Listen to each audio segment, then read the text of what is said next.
Hello friends मु सुशांत आपको स्वागत करुच्ची ओडिशा स्टडी सेंटर को। आज आम ओडिया ग्रामर द्वंद्व समास को फुल कवरेज करदे। तो चैनल को फर्स्ट टाइम विजिट करते सब्सक्राइब करदे जहाद्वारा कि प्रत्येक वीडियो नोटिफिकेशन सर्वप्रथम आपड़ ही पाइपर।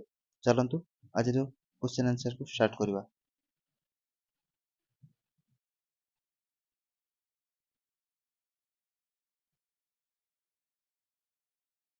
तो क्वेश्चन नंबर 1 अच्छी देखुची माता पिता व्यास वाक्य कौन है? माता पितार व्यास वाक्य हम ऑप्शन देला माता व पिता, माता पिता परी, माता सदृश पिता, माता पिता ठारू बड़। सठिक आंसर कौन है? माता पितार व्यास वाक्य कौन हम क्वेश्चन अच्छी। तो सठिक आंसर हो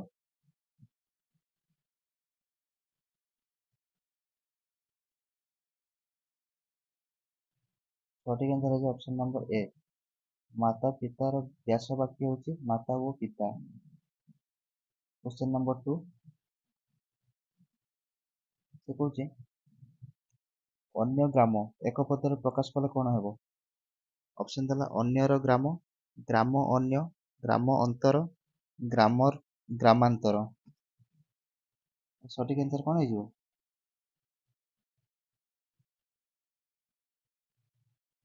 सठिक आंसर कौन है पिला माने अन्य ग्राम को जब एक पदर प्रकाश करवा तो सठिक आंसर है ऑप्शन नंबर डी अन्य ग्राम ग्रामांतर। नेक्स्ट क्वेश्चन क्वेश्चन नंबर 3 से कौन सावित्री नाम जो बालिकार एक पदर प्रकाश कले कौन हम? सावित्री नाम जो बालिकार एक पद प्रकाश कले कौन हम? ऑप्शन था सावित्री, सावित्री बालिका, बालिका सावित्री, सावित्री नामी। क्वेश्चन नंबर 3 तो सठिक आंसर है ऑप्शन नंबर बी सावित्री बालिका।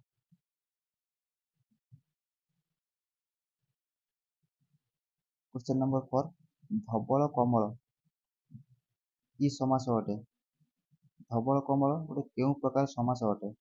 ऑप्शन था तत्पुरुष, कर्मधारय, बहुब्री, द्वंद्व। क्वेश्चन नंबर 4 तो मन रखते पे सठिक आंसर है ऑप्शन नंबर बी धवल कमल गोटे कर्मधारय प्रकार समास हो जाए। क्वेश्चन नंबर 5 कर ना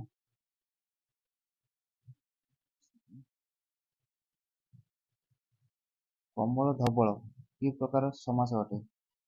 ऑप्शन था उपमित कर्मधारय, उपमान कर्मधारय, मध्य पदलोपी कर्मधारय, रूपक कर्मधारय। सठिक आंसर है कौन? सठिक आंसर है उपमान कर्मधारय option number B. Next question question number 6 से कौन द्विपत्निक समासर नाम लेख। ऑप्शन था दिगु, बहुब्री, तत्पुरुष, कर्मधारय। द्विपत्निक समासर नाम तो सठिक आंसर है ऑप्शन नंबर बी बहुब्री। क्वेश्चन नंबर 7 गोटे पद पूर्व आउ गोटे पद व्यवहार करागले कौन कहते? ऑप्शन था पूर्व पद, उभय पद, पर पद। तो सठिक आंसर है ऑप्शन नंबर बी पूर्व पद बोली कही।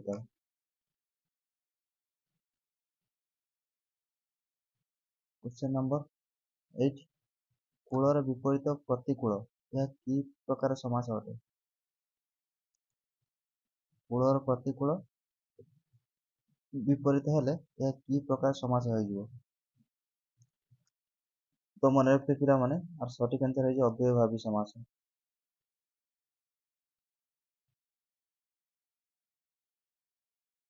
क्वेश्चन नंबर 9 कौन कुंभ को करे जे कुंभकार यह कि प्रकार समास अटे?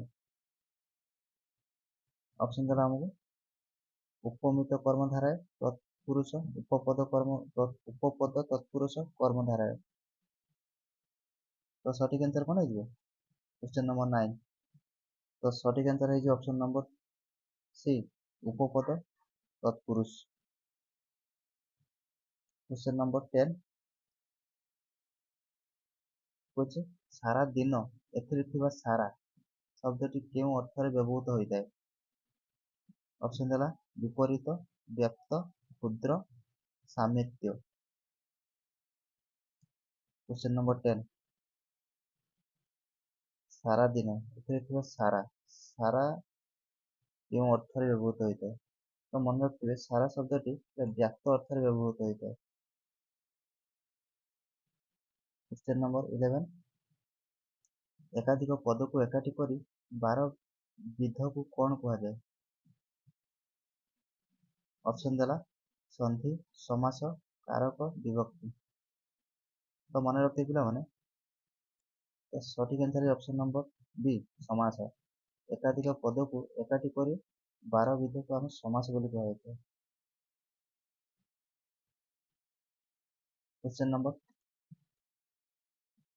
12 कौची समासर केउं पद मान को एकाठी करागले ताहाको कौन कहाଯାଏ?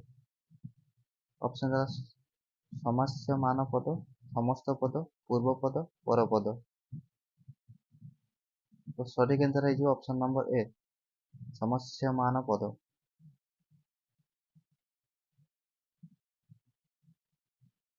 क्वेश्चन नंबर 13 से कौचे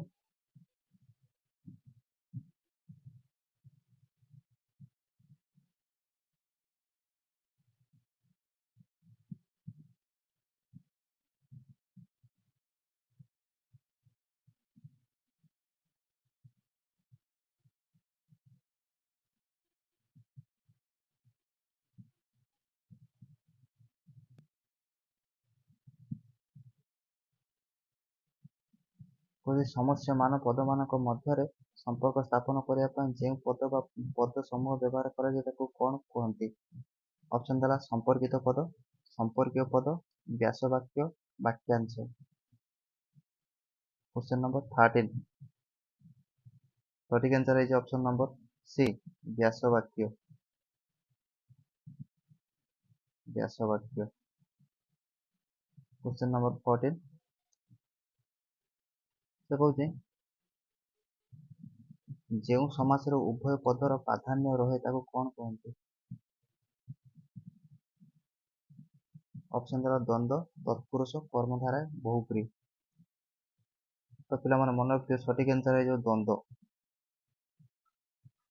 नेक्स्ट क्वेश्चन क्वेश्चन नंबर 15 तो कौचे जो समासरे पूर्व पदर विभक्तिर चिन्ह समस्त पदरे लोप होता है ताको कौन बोली कहा? ऑप्शन देला तत्पुरुष, दिगु, अव्ययभाव, कर्मधारय। क्वेश्चन नंबर 15 तो सठिक आंसर है ऑप्शन नंबर ए तत्पुरुष बोली कहता है। क्वेश्चन नंबर 16 तत्पुरुष समासरे केउं पदर प्राधान्य रहे?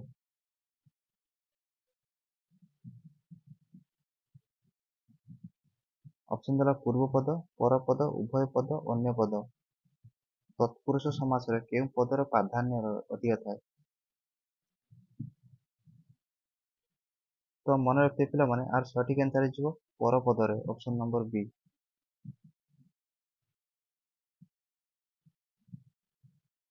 Question number 17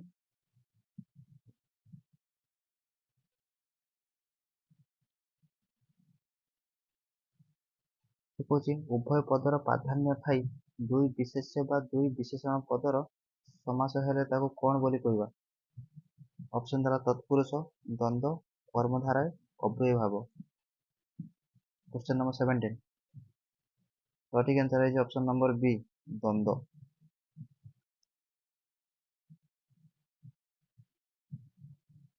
question number 18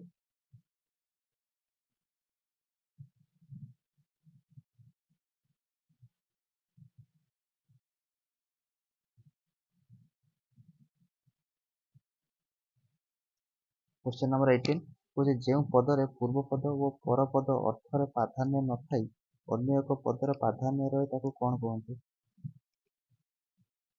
option ଦେଲା କର୍ମଧାରୟ, ବହୁବ୍ରୀ, ଦ୍ୱିଗୁ, ଦ୍ୱନ୍ଦ୍ୱ।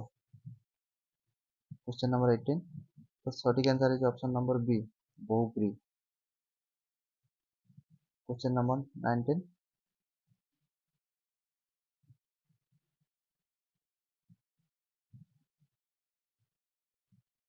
से कौन संख्यावाचक शब्द आगे थी समाहार बा समष्टि अर्थर जो समास हुए ताको कौन कहते? द्वंद्व, तत्पुरुष, दिगु, कर्मधारय। सठिक आंसर कौन हो? क्वेश्चन नंबर 19 संख्यावाचक शब्द आगे थी समाहार बा समष्टि अर्थर जो समास हुए ताको कौन कह जाए? मन रखिए पिला माने आपको दिगु बोली कह जाए। Next question, question number 20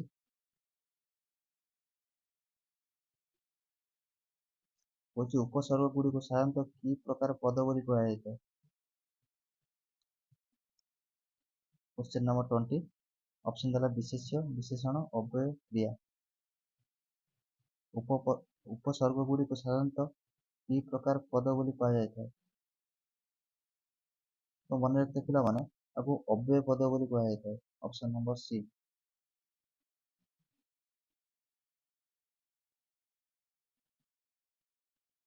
question number 21 देखुची बीणा पानी रे जहार से बीणा पानी एथिरे समस्य मान पद किए?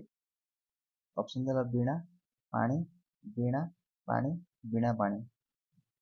बीणा पानी रे जहार से बीणा पानी सी एथिरे समस्य मान पद कोडे से चिन्हट करिया कहछि? क्वेश्चन नंबर 21 तो सटीक आंसर है ऑप्शन नंबर सी, बीणा पानी। ये गोटे हो समस्य मान पद, option number C. Question number 22 स्वार नाक परी नाक जहार से शुआ नाकिया एथिरे समस्त पद किए अटे? ऑप्शन देला शुआ, नाक, शुआ नाकिया, जहार। तो सटीक आंसर है ऑप्शन नंबर सी, शुआ नाकिया।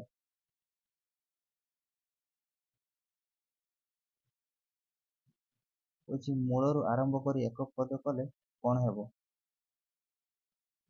ऑप्शन देला आमूल, संभाल, निर्मूल, उन्मूल। मूलर आरंभ कर एक पद जदि प्रकाश करिया, मूलर आरंभ कर एक पद प्रकाश कले हेबो आमूल। ऑप्शन नंबर ए।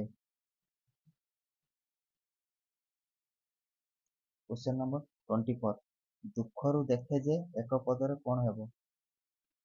दूर देखा, दूर देखी, दूरदर्शी, समदर्शी। तो सठिक आंसर कौन है? दूररु देखे जे से एक पद प्रकाश कले कौन हेबो?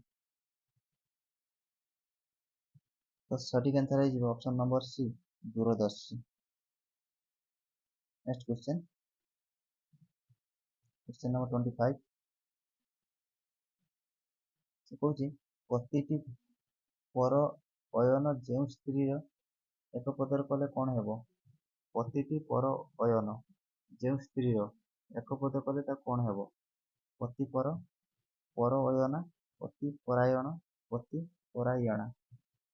प्रतिटी पर अयन जो स्त्री एक पदर प्रकाश कले से कौन हेबो?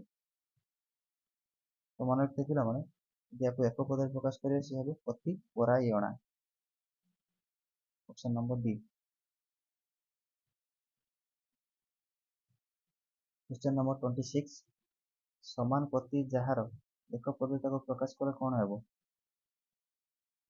समान पति जहार। ऑप्शन देला समपति, समानुपति, सपति, सपत्नी। तो सठिक आंसर है ऑप्शन नंबर डी, सपत्नी। समान पति जहार सपत्नी। क्वेश्चन नंबर 27 कहूँ विगत होइछि पत्नी जहार एक पद जदि प्रकाश करबा कौन हेबो? विपत्नी, विपत्नी को, सपत्नी को, अपत्नी को। विगत होइछि पत्नी जहार क्वेश्चन नंबर 27 तो सठिक आंसर है बी पत्नी को। क्वेश्चन नंबर 28 पाद पद्म यार व्यास वाक्यटी कौन हेबो? पाद ओ पद्म, पाद रूप पद्म, पाद परी पद्म, पाद पद्म परी। तो सठिक आंसर कौन हो? क्वेश्चन नंबर 28 पाद पद्म आपको जब व्यास वाक्य परिणत करवा ताले सठिक आंसर है ऑप्शन नंबर डी पद्म पाद पद्म परी। नेक्स्ट क्वेश्चन क्वेश्चन नंबर 29 कौन पद्म पाद यह व्यास वाक्य कौन है? क्वेश्चन नंबर 29 यदि पद्म पाद को आम व्यास वाक्य परिणत करवा से हम पद्म परी पाद जार पद्म पाद। क्वेश्चन नंबर 30 कौन मातृ पिता व्यास वाक्यटी कौन है? ऑप्शन देला मातृ और पिता, मातांकर पिता, मातृ और पितांकर समाहार, माता पिता ठारू भिन्न, मातृपिता आपको जब व्यास वाक्य परिणत करवा कौन है? तो मन रखते पिला माने मातांकर पिता option number B. Question number 31 जन्मांध व्यास वाक्य परिणत कले कौन है? जन्मांध को तो मन रखिए जन्मांध को जब हम व्यास वाक्य परिणत करवा से जन्मरु अंध जे जन्मांध बोली कहुए। क्वेश्चन नंबर 32 उपकूल यह केउं अर्थर अव्ययभाव समास होइछि? उपकूल विपरीत सादृश्य सामिज्य अतिसाज्य। तो सठिक आंसर है कौन हो? क्वेश्चन नंबर 32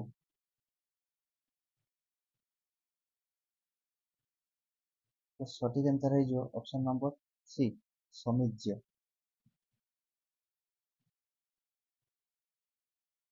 क्वेश्चन नंबर 33 कौन आसन्न प्रसवा यह केउं प्रकार समास अटे? आसन्न प्रसवा ऑप्शन देला कर्मधारय बहुब्री द्वंद्व दिगु। तो सठिक आंसर है ऑप्शन नंबर बी बहुब्री। क्वेश्चन नंबर 34 कौन छाग दुग्ध व्यास वाक्य परिणत कले कौन है? छाग दुग्ध ऑप्शन देला छागर दुर्ग, छाग पाई दुग्ध, छागीर दुग्ध, छाग ठारू दुग्ध। क्वेश्चन नंबर 34 तो सठिक आंसर है ऑप्शन नंबर सी छागीर दुग्ध। नेक्स्ट क्वेश्चन क्वेश्चन नंबर 35 से कौन भूतांती आपको जब व्यास वाक्य परिणत करवा कौन है? भूतांती तो मन रखते पिला माने आपको जब व्यास वाक्य परिणत करवा भूत मिश्रित अंति तो भूतांती। क्वेश्चन नंबर 36 अर्धराति आपको जब व्यास वाक्य परिणत करवा कौन हो? ऑप्शन देला हमको अर्ध अटे रातिर अर्ध ओ राति रातिर अर्ध रातिर अधा। तो सठिक आंसर कौन हो? अर्धराति यदि व्यास वाक्य परिणत करवा। क्वेश्चन नंबर 36 तो सठिक आंसर है रातिर अर्ध अधा राति। क्वेश्चन 37 घोड़ा गाड़ी आपको जब व्यास वाक्य परिणत करवा कौन हो? घोड़ार गाड़ी घोड़ा ओ गाड़ी घोड़ा टाणुवा गाड़ी घोड़ा पाई घोड़ा गाड़ी पाई घोड़ा। क्वेश्चन नंबर 37 तो सठिक आंसर है ऑप्शन नंबर सी घोड़ा टाणुवा गाड़ी घोड़ा गाड़ी। नेक्स्ट क्वेश्चन क्वेश्चन कौन गाड़ी घोड़ा आपको जब व्यास वाक्य परिणत करवा कौन हम? व्यास वाक्य परिणत करने कौन हम? तो मन रखिए पिलामाने सठिक आंसर हो ऑप्शन नंबर ए गाड़ी वो घोड़ा। क्वेश्चन नंबर 39 कुत्सित अटे आकार आपको यदि एक पदर प्रकाश करवा कौन हो। क्वेश्चन नंबर 39 कुत्सित अटे आकार यदि एक पदर प्रकाश करवा तो हो पदाकार ऑप्शन नंबर डी।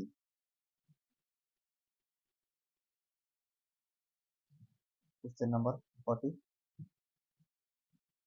कौन शोभन अटे देश आपको यदि एक पदर आम प्रकाश करवा ताले कौन हो सुबेश शोभन बेश स्वबेश देश शोभन शोभन अटे देश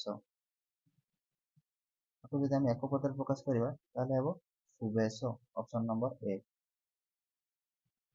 क्वेश्चन नंबर 41 कौन नुहे हलदिया यहाँ एक पदर प्रकाश कले कौन हो नुहे हलदिया।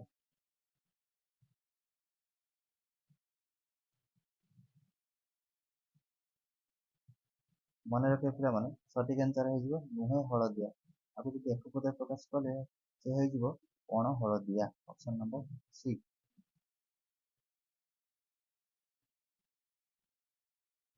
नेक्स्ट क्वेश्चन क्वेश्चन नंबर 42 हूँ कदन्न यहाँ को जब आम व्यास वाक्य परिणत करवा कौन हो कदन्न। तो सठिक आंसर हो कुत्सित अटे अन्न कदन्न ऑप्शन नंबर सी।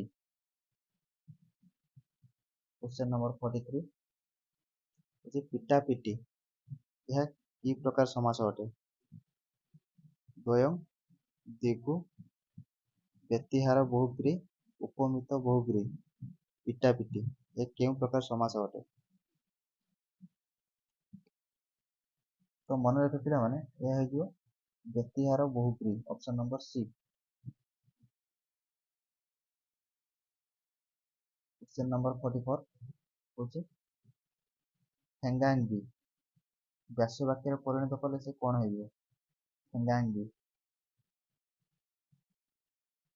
मन रखिए पे हेंगा ओ हेंगार होउतबा युद्ध हेले हेबो हेंगांगी व्यास वाक्य यदि परिणत करवा तो सठिक आंसर हो ऑप्शन नंबर ए।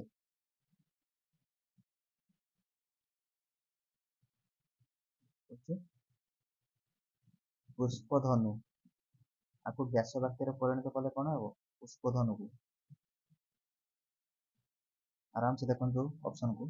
तो पिला माने यदि वीडियो भल लगुए तेज लाइक शेयर सब्सक्राइब कर चलते चैनल को। पुष्पधनु अरे व्यास वाक्य कौन हो तो सठिक आंसर है ऑप्शन नंबर सी पुष्पधनु जार पुष्पधनु। क्वेश्चन नंबर 46 निदटी माता जो देशर एक पद कले कौन हो नदीटी माता जो देशर एक पद प्रकाश कले से कौन हो नदीटी माता। क्वेश्चन नंबर 46 तो सठिक आंसर हो ऑप्शन नंबर बी नदी मातृक। क्वेश्चन नंबर 47 पंचवटर समाहार पंचवटी आपको जदि आम यह गोटे कि प्रकार समास बोली कही पंचवटर समाहार पंचवटी यह क्यों प्रकार समास अटे ऑप्शन द्वारा दिगु द्वंद्व कर्मधारय तत्पुरुष। क्वेश्चन नंबर 47 तो मन रखिए पे पंचवटर समाहार पंचवटी यहाँ जब समास परिणत करवा से हो दिगु समास। क्वेश्चन नंबर 48 हूँ परिवार सह वर्तमान एक पदर प्रकाश कले कौन हो सहपरिवार सपरिवार सपरिवार बर्धन परिवार परिवार सह वर्तमान आपको जब एक पदर प्रकाश करवा कौन हो मन रख पे सपरिवार हो ऑप्शन नंबर सी सठिक आंसर। आज शेष क्वेश्चन क्वेश्चन नंबर 49 ବେକାର ଏହା କେଉଁ ପ୍ରକାର ସମାସ ଅଟେ? ଅପସନ୍ ଦେଲା ଦ୍ୱିଗୁ, ଦ୍ୱନ୍ଦ୍ୱ, ବହୁବ୍ରୀହି, ଅବ୍ୟୟଭାବ। ତ ସଠିକ୍ ଆନ୍ସର କ'ଣ ହେଇଯିବ? ବେକାର।